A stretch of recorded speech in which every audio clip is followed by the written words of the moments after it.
আসসালামু আলাইকুম ওয়া রাহমাতুল্লাহ। প্রিয় দর্শক মণ্ডলী, প্রতিদিন ফজর ও মাগরিব নামাজের পর যদি কোনো ব্যক্তি এই ৫টি দরুদ শরীফ বেশি বেশি পাঠ করতে পারে, তাহলে সেই ব্যক্তি হাসরের ময়দানে নবীজি রাসূলুল্লাহ সাল্লাল্লাহু আলাইহি ওয়াসাল্লামের সুপারিশ পাবে ইনশাআল্লাহ। কারণ নবীজি সাল্লাল্লাহু আলাইহি ওয়াসাল্লাম বলেছেন, ও আমার উম্মতেরা, তোমরা বেশি বেশি দরুদ শরীফ পাঠ করে আমি নবীকে সুপারিশ করার জন্য সাহায্য করো।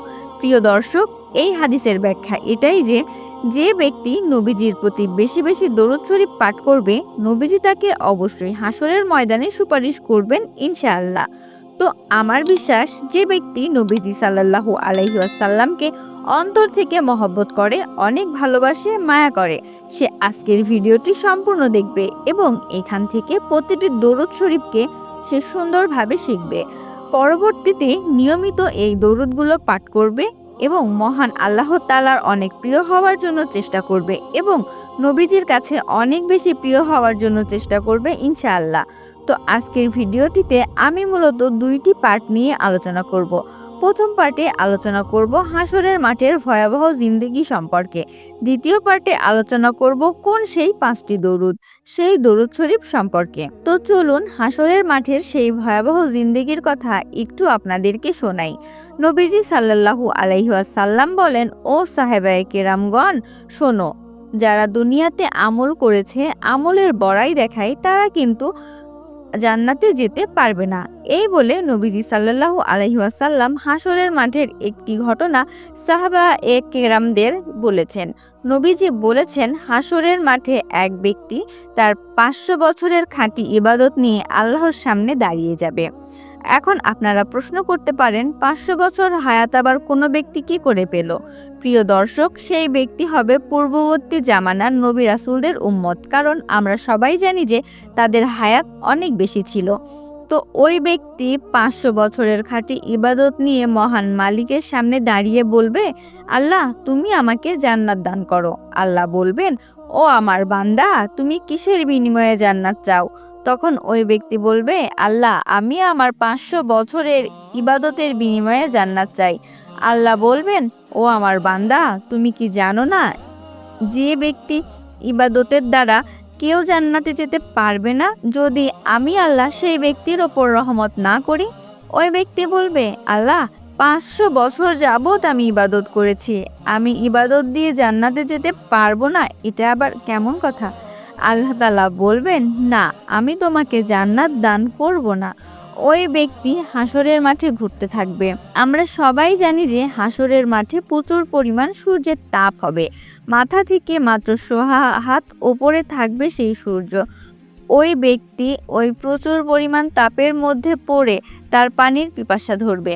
তখন সে সারা হাসরের মাঠে খুঁজতে থাকবে আর চিৎকার করতে থাকবে, পানি, পানি, পানি, আমাকে কেউ একটু পানি দেবে?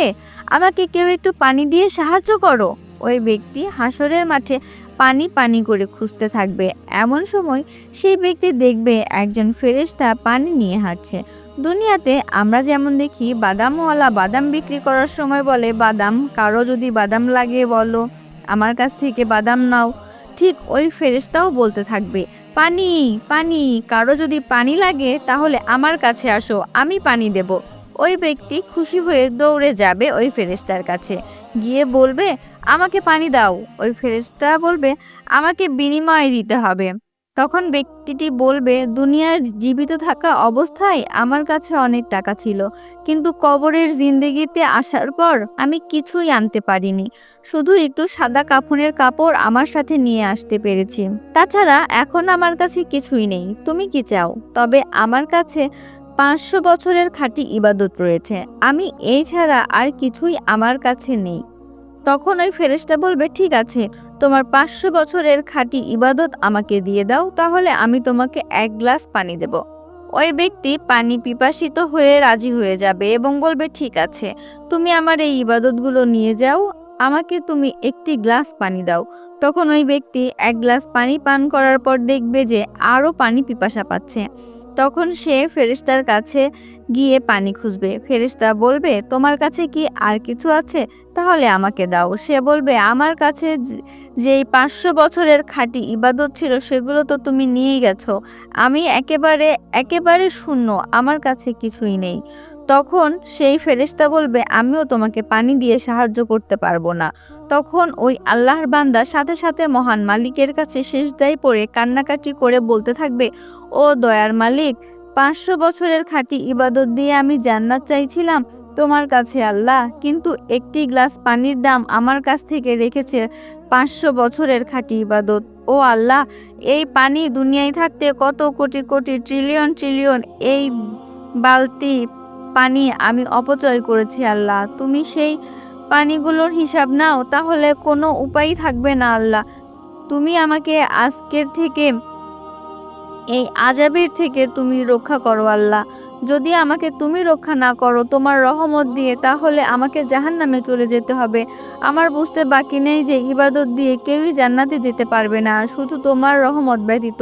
তবে যখন কোনো ব্যক্তি ইবাদত করবে তখন কিন্তু আল্লাহর রহমত তার উপর আসবে। গাঞ্জাখোর, বিভিন্ন নেশাখোর এই সকল মানুষের ওপর কিন্তু আল্লাহ তাআলার রহমত থাকে না। যারা নামাজ আদায় করে, নবীজি সুন্নাহ মোতাবেক চলাফেরা করে, তাদের ওপরেই আল্লাহ তাআলার রহমত থাকে। তো প্রিয় দর্শক, কি বুঝাইতে চাইলাম? সর্বোপরি কথা হলো, আমরা এমনভাবে আমল করব যে আমলগুলো আল্লাহ তাআলা সন্তুষ্টির জন্য হয়। নবীজি সাল্লাল্লাহু আলাইহি ওয়াসাল্লাম বলেন, হাসরের মাঠে মাথা থেকে মাত্র 1.5 হাত উপরে থাকবে সূর্য। আর এই দুনিয়ায় কত কোটি কোটি মাইল উপরে সূর্য, তারপরেও আমরা সহ্য করতে পারি না। আমাদের শরীর ঘামে জর্জরিত হয়ে যায়। আর সেই কঠিন হাসরের মাঠে যখন সূর্যের তাপে মাথার মগজ সহ টকবক টকবক করে ফুটতে থাকবে, মানুষের এই শরীরের ঘাম দিয়ে সাগর পরিণত হবে, সেই সাগরে মানুষ হাবুডুবু খেতে থাকবে, তখন কি উপায় হবে? প্রিয় দর্শক, কোনো কি উপায় আছে? তাই যদি হাসরের ময়দানে নবীজি সাল্লাল্লাহু আলাইহি ওয়াসাল্লামের সুপারিশ পেতে চান, তাহলে এই 5টি দুরূদ শরীফ অবশ্যই বেশি বেশি পরিমাণে পাঠ করবেন ইনশাআল্লাহ। আম্মাজান আয়েশা রাদিয়াল্লাহু তাআলা আনহু নবীজি সাল্লাল্লাহু আলাইহি ওয়াসাল্লামকে ডেকে ডেকে বললেন, ও নবী, আমি শুনেছি হাসরের ময়দানে আপনার কোটি কোটি উম্মত হবে। সেই উম্মতদের থেকে আপনি কিভাবে আপনার নেককার উম্মতগুলোকে বাছাই করবেন? নবীজি সাল্লাল্লাহু আলাইহি ওয়াসাল্লাম বলেন, ও আয়েশা, এটা তো খুবই সহজ একটি কাজ। আম্মাজান আয়েশা বললেন, কিভাবে? নবীজি বললেন, শোনো, এই দুনিয়ায় যদি কেউ ঘোড়ার পাল থেকে একটি ঘোড়া হারিয়ে যায়, সেই ঘোড়ার মধ্যে কি কোনো চিহ্ন রয়েছে? সেই ঘোড়াটি কি সহজে তার মালিককে খুঁজে বের করতে পারবে?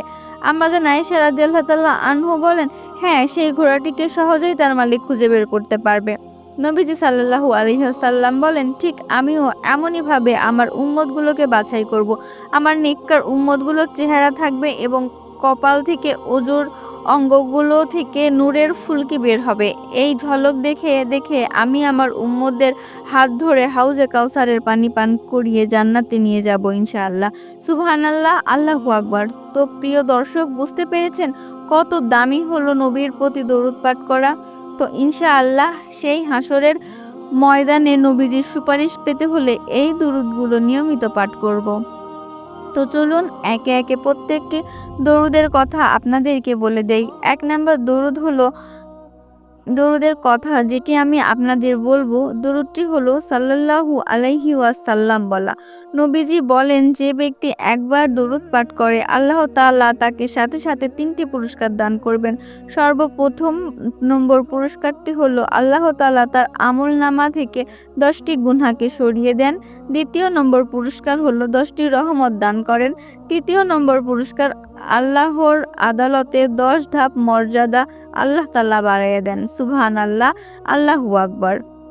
একবার একটু ভাবুন, যদি আপনি দৈনিক 1000 বার সাল্লাল্লাহু আলাইহি ওয়াসাল্লাম বলে রব্বুল আলামিনের 10টি গুনাহ ক্ষমা করে নিতে পারেন, 10টি রহমত দান করবেন, আল্লাহ আদালতে 10,000 ধাপ রহমত মর্যাদা আল্লাহ আপনাকে বাড়িয়ে দেবেন ইনশাআল্লাহ।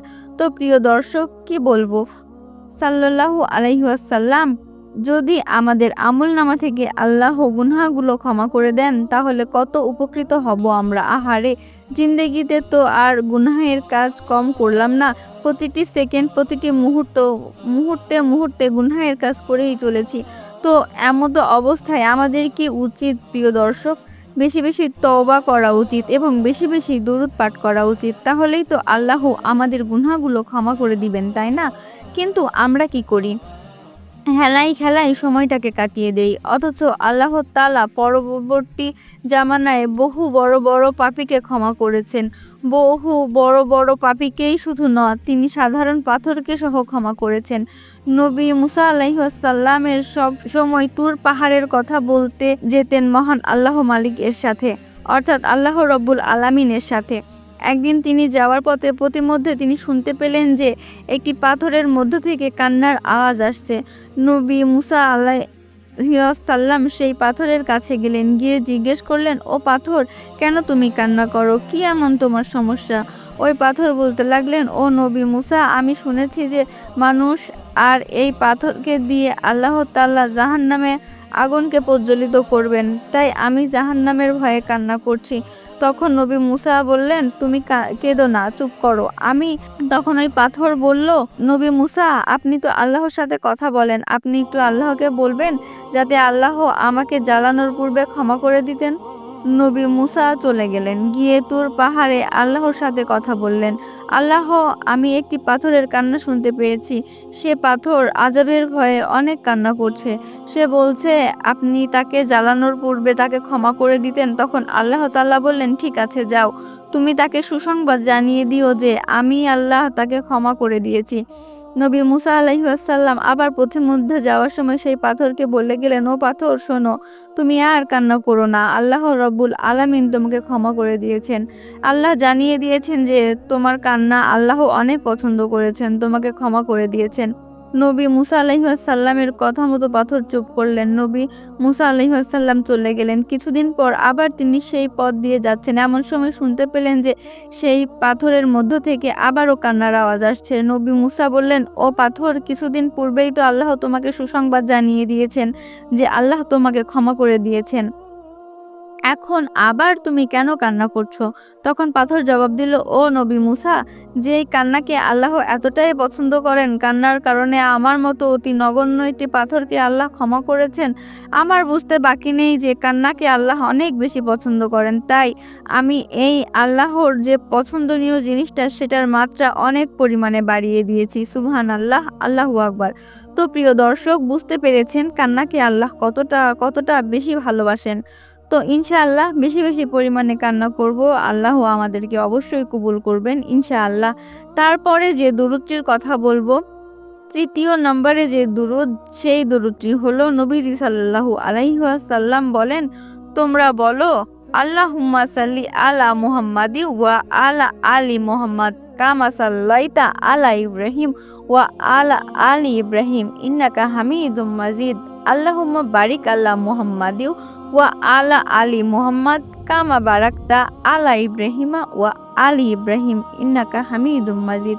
কেউ যদি এই দুরূদ বেশি বেশি পরিমাণে পাঠ করতে পারে, আল্লাহ তার রিজিক বাড়িয়ে দেবেন ইনশাআল্লাহ। প্রিয় দর্শক, দুনিয়ায় কোনো মানুষের কাছে আমরা চাইবো না, শুধু চাইবো আল্লাহর কাছে। আমাদের যা প্রয়োজন, টাকা পয়সা প্রয়োজন, সম্পদের প্রয়োজন, ভালো স্ত্রীর দরকার, যা কিছুই চাই না কেন, জীবনে যত চাওয়া পাওয়া আছে সব কিছু আল্লাহর কাছে চাইবো। কোনো মাজারের কাছে ভুলেও চাইবো না, তাহলে কিন্তু শিরক হয়ে যাবে প্রিয় দর্শক। তো ইনশাআল্লাহ তৃতীয় নম্বর দুরূদ আমরা অবশ্যই শিখব। চতুর্থ নম্বর দুরূদ সম্পর্কে নবীজি সাল্লাল্লাহু আলাইহি ওয়াসাল্লাম বলেন, ও দুনিয়ার মানুষ, শোনো, তোমরা যদি এই দুরূদটি মাত্র একবার পাঠ করতে পারো, তাহলে আল্লাহ রব্বুল আলামিনের ৭০ জন রহমতের ফেরেশতা ১০০০ দিন পর্যন্ত অনবরত তোমাদের আমলনামায় শুধু নেক লিখতেই থাকবে। আর সেই দুরূদটি হলো, জাযাল্লাহু আন্না মুহাম্মাদান মা হুয়া আহলুহু।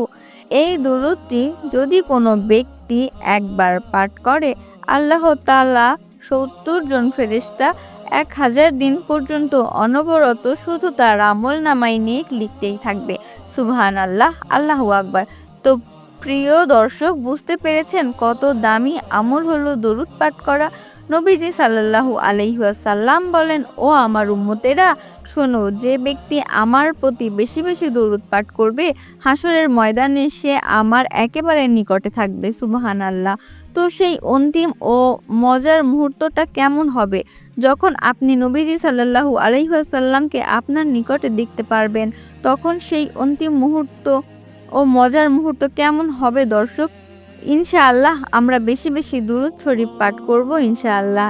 এছাড়াও নবীজি সাল্লাল্লাহু আলাইহি ওয়াসাল্লামের প্রতি যদি কেহ দুরূদ পাঠ করে, সেই দুরূদ নবীজির কাছে একদল ফেরেশতারা পৌঁছে দেয় এবং নবীজি তার জন্য এবং তার পিতামাতার জন্য অনেক দোয়া করেন। সুবহানাল্লাহ, আল্লাহু আকবার। সর্বশেষ নাম্বার যে দরুদের কথা বলবো সেই দরুদটি হলো আল্লাহুম্মা সাল্লি আলা মুহাম্মাদি ওয়া আলি মুহাম্মাদ বারিক ওয়া সাল্লিম।